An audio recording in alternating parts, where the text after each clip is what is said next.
Lidhur me ngjarjen tjetër, vrasja e Ardian Baloshit në thelb ka një konflikt të nisur 1 vit e gjysmë më parë mes viktimës dhe autorit dyshuar, i cili ai konflikt ka nisur edhe në atë kohë për motive banale dhe ka qenë një histori tipike shqiptare që secila nga palët nuk është tërhequr dhe ka mbajtur një mëri për vite me radhë dhe përfundimisht ka kulmuar për fat keq me vrasjen e Ardian Baloshit. Po çfarë e bën specifike këtë ngjarje?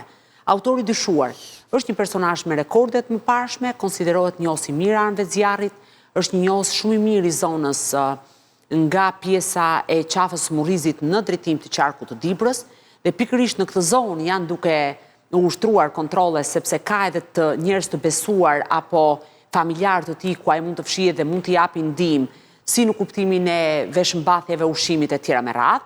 Dhe në këtë kuptim, ai dyshohet dhe mendohet që mund të fshihet në këtë zonë. Për faktin se është njohës i mirë i armëve të zjarrit, është i armatosur edhe njohës i mirë i zonës, për policinë është ngritur ai që mund ta themi sinjali i kuq, që do të thotë policia prej shumë kohësh nuk kishte vendosur shpërblim në dispozicion të qytetarëve, të cilët mund të jepnin informacione për vendodhjen e një personi. Sepse policia ka dyshime që për shkak të personalitetit, për shkak të rrezikshmërisë që paraqet, ai mund të bëhet një person agresiv dhe për këtë arsye kërkon bashkëpunimin e qytetarëve dhe kërkon që të jepet informacion kundrejt shpërblimit duke ruajtur anonimitetin.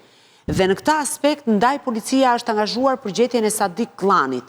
Tani Sokoli me të drejtë thotë që arratia kushton dhe ne e dim shumë mirë, po në rastin konkret nuk është paraja që e mban të pa arrestuar Sadik Klanin. Unë mendoj që deri tani ai nuk është arrestuar për faktin se është njohës shumë i mirë i zonës ku mendoj që fshihet, dhe së dyti ka mjaft banor të zonës me të cilët ka lidhje familjare apo shoqërore që mund ta ndihmojnë. Por ama, nga gjitha vlerësimet që ka bërë policia e shtetit, rezulton një person shoqërisht i rrezikshëm dhe që për këtë arsye ka vendosur në mos gabojmë 10.000 euro shpërblim.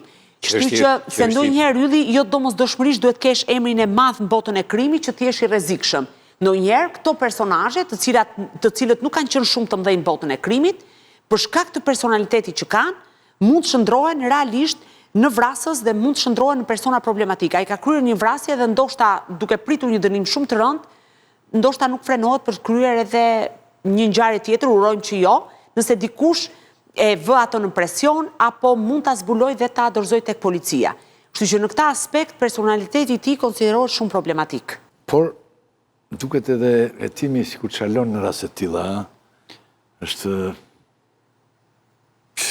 hetimi apo kërkimi, po thoni? Kërkimi, Kërkimi se hetimi është i plot. Po, unë t'i dash disa karakteristika, sepse unë i bashkoj këto. Dëgjoj, zoti Rakipi, janë disa personazhe të cilët ndoshta për atë të thash, atë botën e madhe të krimit organizuar nuk thon shumë gjë, po për atë botën e vogël, pra të zonës ku diun, të Dibrës, të Maliqit, apo zonat të tjera, janë persona të cilët e njohin shumë mirë zonën. Dhe duke qenë se e njohin shumë mirë zonën, ky ka mundësi të fshihet. Se imagjinoje, për shembull, e mban mend arratisjen nga burgu i Drenovës i 7 personave dënuar me burgim përjetshëm, pse u kapën ato? Dhe unë kam qenë bindur që do të kapeshin shumë shpejt, sepse ata nuk ishin njohur së mirë të zonës. Nëse Admir Tafilaj do të ishte arratisur nga burgu i Reqit në Shkodër, mundësia për ta arrestuar do të ishte thuajse zero. Ndërkohë që atje u arrestua sepse ai nuk dinte fare që ndodhej në Prenjas. Pra nuk e dinte ku u arrestua, nuk e dinte ku ndodhej. Nuk njihte zonën. Ndërkohë Sadik Klani është një person që ka lëvizur 5 vjet, 10 vjet, 20 vjet, ai di çdo rrugicë. Dhe sado që të përpiqet policia, do të trahtohet momenti që do mbetet pa para, nuk do të japin ndihmë rrethi miqësor, familjar e tjerë me radhë, dhe në momentin që do të detyrohet të sigurojë mjete për të jetuar, ka dy mundësi, ose më pas do të futet thellë në krim të organizuar dhe mund të shndrohet në vrasës me pagesë e tjera me radhë, ose do detyrohet të kthehet dhe të dorëzohet në polici. Pra këto dyja janë momentet, se këtu çfarë hetimi do t'i bësh? Një sherrë nisur 1 vit e gjysmë më parë, dhe 2 njerëz të cilët janë ballafaquar me njëri tjetrin, pse e bëre këtë, pse e bëre atë? Kaq është thjesht mentalitet. Kjo vrasje nuk ka një motiv të madh në pamje të parë, të paktën deri tani. Kalojmë te momenti, te pika e tretë ne kemi për sot në dhe e fundit, por ndërkohë është shumë e rëndësishme. Nëse po ndodh, çfarë po jeton SPAK në Vërnec? Dhe me thënë, zënja Lala, çfarë po ndodh me hetimet për çështjen e Zvërnesit? Ku janë të fokusuar hetimet e SPAK? Tani, duhet sqarojmë disa gjëra nëse do më lejosh në mënyrë kronologjike. Hetimi i SPAK-ut ka nisur më shumë se një vit e gjysmë më parë. Nuk është një hetim i nisur pas incidentit, sepse ka një keq interpretim. Shumë njerëz thonë që është ka nisur tani. Prandaj po e sqaroj sepse dua të jem shumë e qartë edhe duan t'i lidhin të dyja ngjarjet bashkë. Hetimi i SPAK-ut ka nisur një vit e gjysmë më parë, diku në vitin 2025, kur në atë kohë hetuesit kanë arritur të zbulojnë disa transakcione të dyshimta të shitblerjes së pronave në zonën e Zvërnecit, dhe janë zona më pas të përcaktuara sipas emërtimeve që kanë. Këto transakcione kanë vijuar edhe përgjatë muajve të parë të vitit 2026.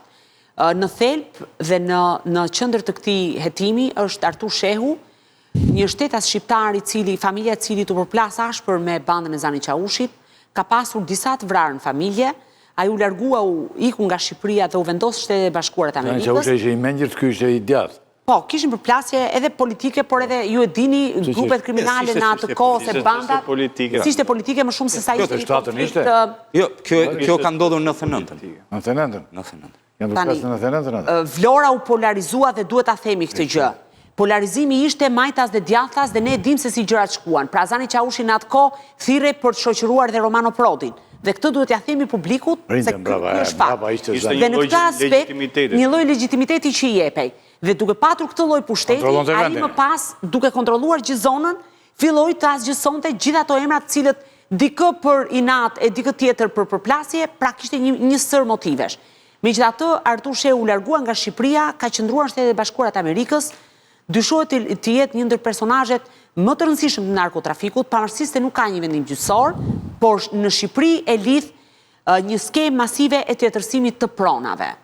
Dhe kjo histori është një histori e cila ka nisur në gjenezën e vet me falsifikimin e një dokumenti të nxjerrë nga arkivi të viteve 30, kur edhe përkthyesja që ka bërë përkthimin e ka përkthyer, pra është falsifikuar përkthimi, duke e njohur familjen Shehu pronare në një zonë që në fakt sipas hetimeve nuk i takon, sepse ata vërtet, familja Shehu zotron prona në zonën e Kaninës e tjera me radhë, po jo në zonën ku është vendosur dhe që ka aktualisht të gjithë pronën dhe që më pas pritet ose do ndërtohet investimi se tani mbetet për të parë si të shkoj pas protestave. Jo, mbetet për të parë, se nuk di ta them, s'mund ta paregjykoj.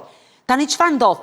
Artur Shehu e kryen këtë skemë tetërsimi sipas SPAK të dyshuar të tetërsimit të pronave me ndihmën e ish avokatit familjes dhe me disa persona të besuar.